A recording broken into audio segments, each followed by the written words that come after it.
இந்திய திருநாட்டின் இரண்டாவது மிகப்பெரிய பொருளாதாரமாக திகழ்வது மட்டுமின்றி நாட்டிலேயே இரட்டை இலக்க உயர் பொருளாதார வளர்ச்சியை தமிழ்நாடு அடையும் வகையில் கடந்த 5 ஆண்டுகளில் நாடே போற்றும் நல்ல பல திட்டங்களை நிறைவேற்றி நல்வழி காட்டிய மாண்புமிகு முதலமைச்சர்களுக்கு என் நெஞ்சார்ந்த நன்றியை உரித்தாக்கிக் கொள்கிறேன். காலத்தை வென்ற என் திருவள்ளுவரின் வாக்கினை இம்மாமன்றத்தில் பதிவு செய்து என் உரையை தொடங்குகிறேன். பகுத்துண்டு பல்லுயிர் ஓம்புதல் நூலோர் தொகுத்தவற்றுள் எல்லாம் தலை. இருப்போர் இல்லாதோர் என்றில்லாமல் கிடைத்ததை பகிர்ந்து கொண்டு எல்லா உயிரிலும் வாழ வேண்டும் என்ற சமநிலை கொள்கைக்கு ஈடானது வேறு எதுவுமே இல்லை. வான்புகழ் வள்ளுவரின் வாக்கினை பின்பற்றி நானிலம் போற்றும் வகையில் மாண்புமிகு தமிழ்நாடு முதலமைச்சர் அவர்களால் தமிழ்நாட்டின் வளர்ச்சி வழிநடத்தப்பட்டு வருகிறது. மகளிர், மழலையர், முதியோர், தொல்பழங்குடியினர், மாற்றுத்திறனாளிகள் என கடைக்கோடி தமிழரும் தமிழ்நாட்டின் வளர்ச்சி பயணத்தில் பங்கு பெறும் சூழல் உருவாகியிருப்பது தனிச்சிறப்பாகும்.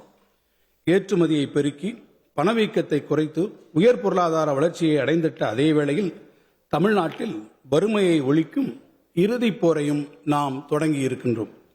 மாநிலமெங்கும் பரவலான தொழில் வளர்ச்சியை உருவாக்கிட முன்முயற்சிகள் எடுத்திடும் பின்னணியில் தொழிலாளர் நலன் காக்கவும் பெருந்திட்டங்கள் தீட்டப்படுகின்றன. மிக பெரும் அளவில் வெளிநாட்டு தொழில் முதலீடுகளை ஈர்த்திட எடுத்திடும் முயற்சிகளுக்கு சற்றும் குறையாமல் சிறு குறுந்தொழில் வளர்ச்சியையும் வழிநடத்தியுள்ளோம். மகளிர் சுய உதவிக் குழுக்களுக்கு அதிகளவு வங்கிக் கடன் உதவி மட்டுமின்றி விண்வெளி தொழில்நுட்ப புத்தொழில் நிறுவனங்கள் மலர்ந்து செழித்திடவும் வழிவகை செய்யப்பட்டுள்ளது. அனைவருக்கும் உணவு பாதுகாப்பை உறுதி செய்திடும் முனைப்பில் நீர்வளம் பெருக்கி உணவு உற்பத்தியில் வரலாறு காணாத சாதனையை நாம் நிகழ்த்தி காட்டியுள்ளோம். நவீன திறன் பயிற்சிகள் பெற்று உலகை வெல்லும் தமிழக இளைஞரை உருவாக்கிட நாம் வடிவமைத்த முன்னோடி திட்டங்கள் அடைந்த வெற்றி உலகப் புகழ்பெற்ற பல்கலைக்கழகங்களை தமிழ்நாட்டுக்கு வருகை புரியவும் வைத்துள்ளன. செயற்கை நுண்ணறிவு உள்ளிட்ட அறிவுசார் பொருளாதாரத்தில் நம் இளைஞர்கள் சிறந்து விளங்கிட உரிய திட்டங்கள் தீட்டப்படும் அதே வேளையில் தமிழர் தம் தொன்மையினை அடுத்த தலைமுறையினர் அறிந்து கொள்ளும் வகையில் கீழடி, பொருணை அருங்காட்சியகங்களை அழகுற வடிவமைத்துள்ளோம். மாவட்டந்தோறும் மாபெரும் தொழிற்பூங்காக்கள், 4 வழிச்சாலைகள், மேம்பாலங்கள் எனும் வளர்ச்சி பாதையில் முன்னேறும் தமிழ் நிலப்பரப்பில் வனவிலங்குகள், பறவைகள் சரணாலயங்கள் மற்றும் கடல்வாழ் உயிரின பாதுகாப்பு, அதிகரிக்கும் வனப்பரப்பு என பசுமை வழி பயணத்திற்கும் உரிய கவனம் செலுத்தப்பட்டு வருகிறது. தமிழர் நலன் கருதி நாம் உருவாக்கும் நலத்திட்டங்கள் பலவற்றை பிற மாநிலங்களும் பின்பற்ற தொடங்கி இருப்பதால் மக்கள் நல அரசுக்கான இலக்கணத்தை வகுத்திடும் வகையில் நாட்டிற்கே வழிகாட்டும் வரலாற்று கடமையினை நாம் மிகுந்த பொறுப்புணர்வோடு செயல்படுத்தி வருகிறோம். முத்தமிழறிஞர் கலைஞர் அவர்கள் அரை நூற்றாண்டுக்கு முன்னரே ஓர் வரவு செலவு திட்டம் எப்படி அமைந்திட வேண்டும் என்று நமக்கு வழிகாட்டி சென்றிருப்பதை நான் இங்கு பதிவு செய்ய விரும்புகிறேன்.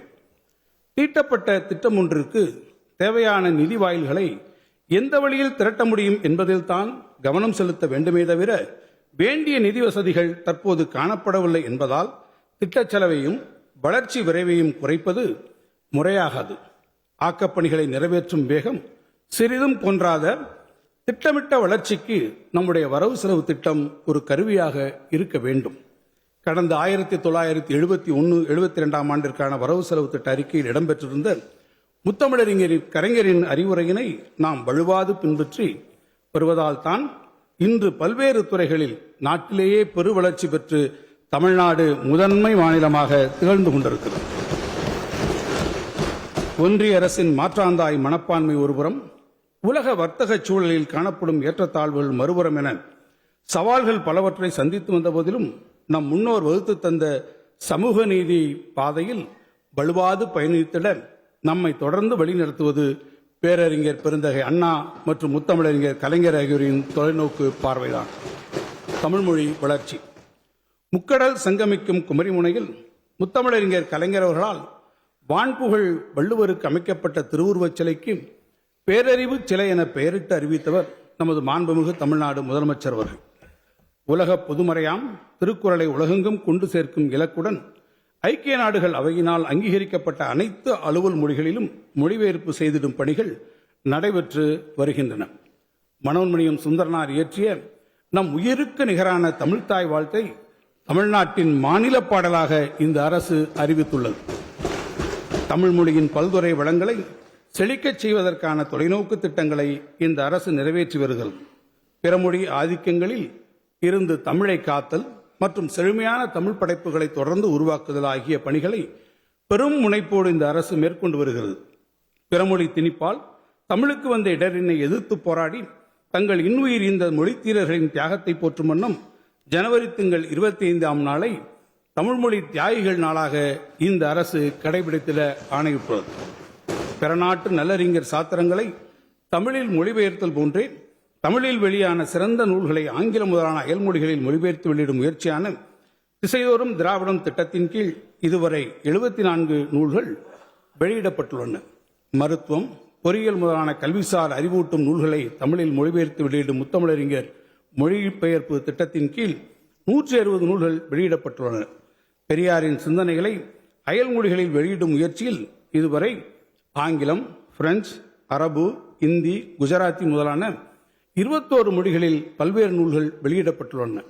அண்ணல் அம்பேத்கர் அவர்களின் படைப்புகளை எளிய தமிழில் மொழிபெயர்த்து மக்கள் பதிப்பாக வெளியிட முடிவு செய்து இதுவரை 27 தொகுதிகள் வெளியிடப்பட்டுள்ளன. தேமுதர தமிழோசை அகிலமெல்லாம் ஒலிக்கும் வகையில் 42 உலக நாடுகளில் 202 தொடர்பு மையங்களை ஏற்படுத்தி அவற்றின் மூலம் மாணவர்களை ஒருங்கிணைத்து இணையவழி தமிழ் கல்வி வழங்கப்படுகிறது. கனித்தமிழை வளர்த்தெடுக்கும் முன்னோடி முயற்சியாக இந்தியாவில் வேறு எந்த மாநிலமும் செய்திராத வகையில் பன்னாட்டு கனித்தமிழ் கருத்தரங்கம் வெற்றிகரமாக நடத்தப்பட்டது. பண்பாடு தமிழ்நாட்டின் பண்பாட்டு செழுமையையும் பழமையான கலைகளையும் நமது மக்களுக்கு, குறிப்பாக இளைஞர்களுக்கு அறிமுகப்படுத்திட பல்வேறு முயற்சிகளை இந்த அரசு மேற்கொண்டு வருகிறது. தமிழ்நாட்டின் கலைகளை வெளி மாநிலங்களிலும் வெளிநாடுகளிலும் பரப்பிட கலை நிகழ்ச்சிகள் நடத்தப்படுகின்றன. கடந்த 5 ஆண்டுகளில் நாட்டுப்புற கலைஞர்களுக்கு வாய்ப்பளிக்கும் வகையில் சங்கமம், நம்ம ஊர் திருவிழா சென்னை மற்றும் தமிழ்நாட்டின் முக்கிய நகரங்களில் நடத்தப்பட்டு வருகிறது. சமத்துவ பொங்கல் விழா சிறப்பாக அனைத்து மாவட்டங்களிலும் நடத்தப்படுகிறது. இந்திய அளவில் மட்டுமின்றி உலக அளவிலும் இரும்பு தாதுவில் இருந்து இரும்பை பிரித்து எடுக்கும் தொழில்நுட்பம் தமிழ் நிலப்பரப்பில் இருந்தே அறிமுகப்படுத்தப்பட்டிருக்கிறது என்பதை அண்மைக்கால அகழ்வாய்வு முடிவுகள் வாயிலாக நிலைநாட்டிய மாண்புமிகு முதலமைச்சர் அவர்களின் அறிவிப்பு நாடெங்கும் போற்றப்பட்டது. 1,26,00,000 மனங்களை வென்ற தந்தை டிவி யூடியூப் சேனல். தவிர்க்க முடியாத தம்ப்நெயில்ஸ், கலக்கலான கான்டென்ட்ஸ். நீங்களும் இந்த குடும்பத்தில் இணைய இப்பவே சப்ஸ்கிரைப் பண்ணுங்க. அசுரபலம் கொண்ட எங்கள் டிஜிட்டல் கரங்களில் உங்கள் விளம்பரங்களை சேர்க்க வாட்ஸ்அப் பண்ணுங்க. 8939888378. Email advttv@dttv.in.